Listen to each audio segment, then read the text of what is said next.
Il rapporto privilegiato degli Etruschi con il mare è magnificamente rappresentato dal mito della loro trasformazione in delfini, il mito narrato nell'inno omerico a Dioniso, che vede il dio punirli per aver tentato di rapirlo con questa metamorfosi rappresentata sull'Idria di Toledo, oggi al Museo Nazionale Etrusco di Villa Giulia. Qui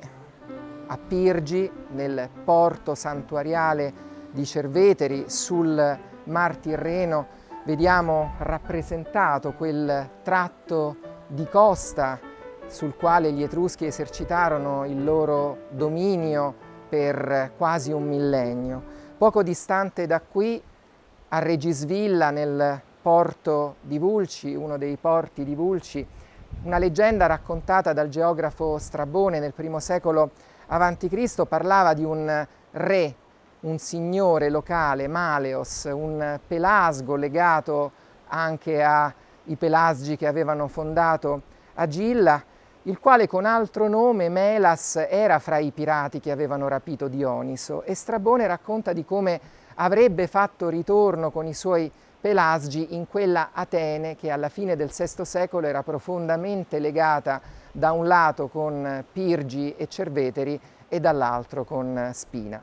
Negli anni in cui si colloca la parabola di Spina, dalla sua nascita alla sua decadenza, l'Etruria ha raggiunto la sua massima espansione, il suo massimo potere. Intorno al 530-520 a.C. anche Roma è dominata da un sovrano di origini etrusche, Tarquinio il Superbo, un sovrano tirannico, come ricorda anche l'aggettivo che accompagna il suo nome, di quella dinastia dei Tarquini iniziata alla fine del VII secolo a.C. con Tarquinio Prisco, un originario della Grecia, discendente di Demarato di Corinto, che a Tarquini avrebbe fatto fortuna sposando una nobile donna locale, Tanaquilla, e poi divenendo re di Roma, il primo re etrusco di Roma. Intorno al 520 Tarquinio il Superbo espande ulteriormente il territorio controllato da Roma, arrivando a fondare colonie a Circei, e la stessa Terracina, una delle città più importanti del Lazio meridionale affacciate sul Tirreno, nel suo nome, in quella radice tar, evoca gli Etruschi e quel mare che avrebbe preso il proprio nome da Tirreno, eponimo degli Etruschi, e dai Tirreni. Quel Tirreno che qui a Pirgi sarebbe sbarcato con le navi di profughi dalla Lidia, sottraendo l'Agilla ai Pelasgi, secondo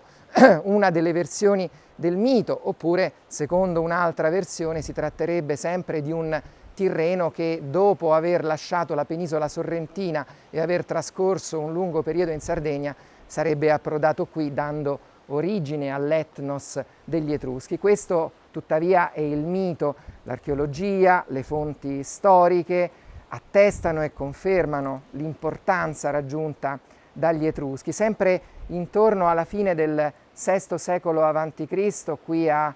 Pirgi e a Cerveteri, Tefari Evelianas realizzava un grande tempio dedicato a Uni, la cui consacrazione è ricordata nelle lamine di Pirgi che menzionano Tefarie come re di Cerveteri, a testimoniare la sua importanza, che dovette essere favorita anche dai rapporti privilegiati che intrattenne con i cartaginesi, quegli stessi cartaginesi che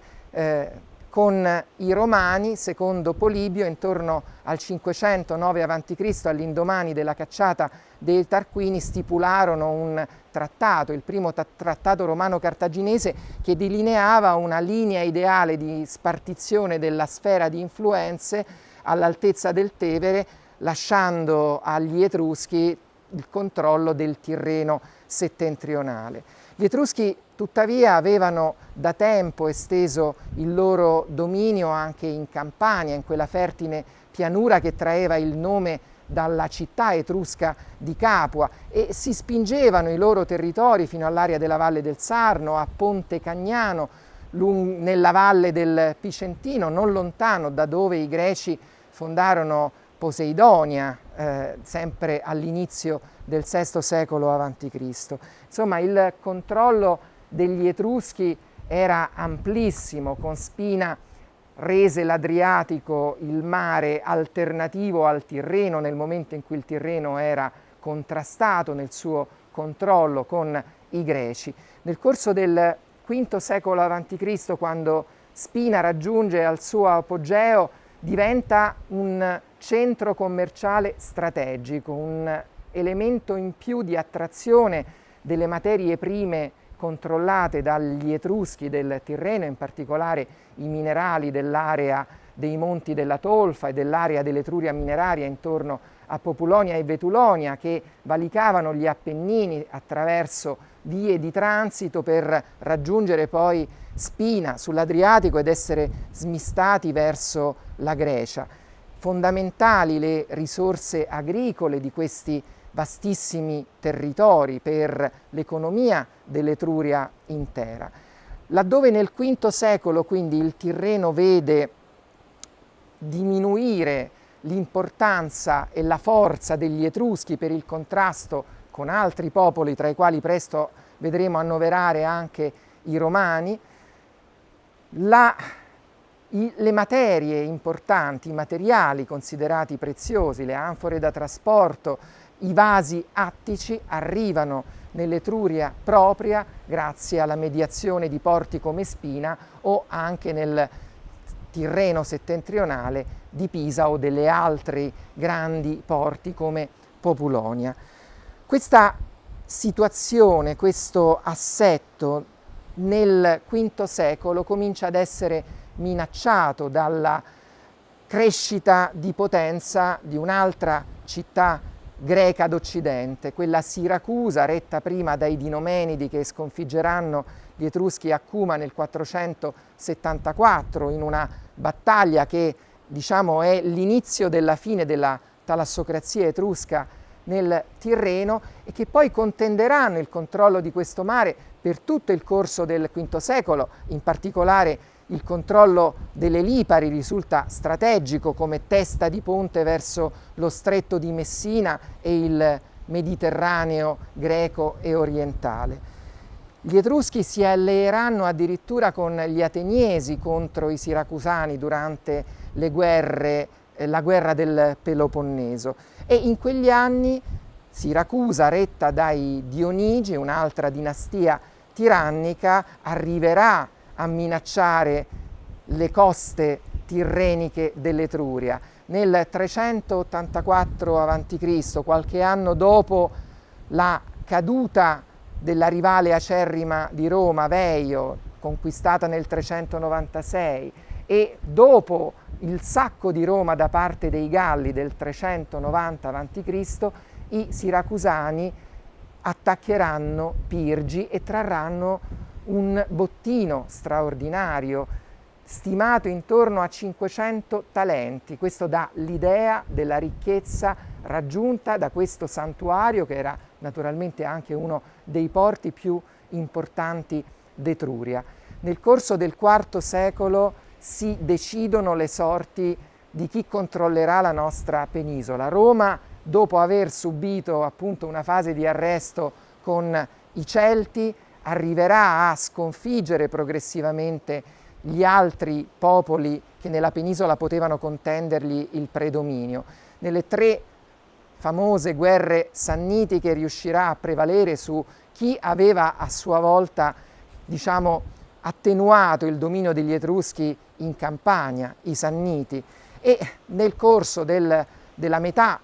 in poi del IV secolo a.C. Roma lentamente spezzerà le volontà di autonomia prima di Tarquinia, poi anche di Cerveteri, con la quale aveva avuto sempre dei buoni rapporti.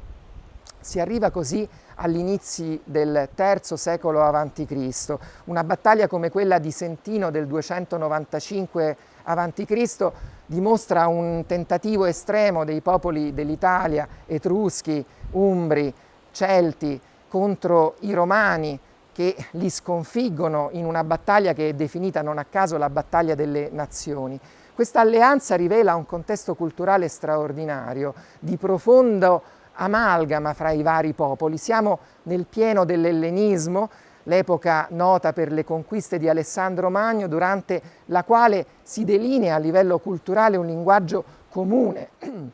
I popoli in lotta fra di loro parlano tuttavia dal punto di vista artistico un linguaggio che li rende quasi irriconoscibili. Capolavori come la Cista Ficoroni, con la prima menzione del nome di Roma su un oggetto di vita quotidiana, sono prodotte a Roma da un artigiano, Novios Plautius, di origine osca, cioè appunto di quella Campania con la quale Roma in quegli anni si scontrava. Siamo di fronte quindi ad un amalgama per cui i romani potevano arrivare ad utilizzare per i loro eserciti un elmo di tipo celtico, elaborato almeno in quell'ambito contro il quale i romani si scontrarono. Siamo arrivati al momento in cui Roma si afferma sul Mediterraneo, sconfiggendo Cartagine nelle prime due guerre puniche. Gli Etruschi proveranno un'ultima volta a cercare di mantenere la loro autonomia, così come gli altri popoli della penisola, ma ormai Roma ha la via spianata per quel grande impero che dopo qualche secolo la consacrerà per sempre nella storia.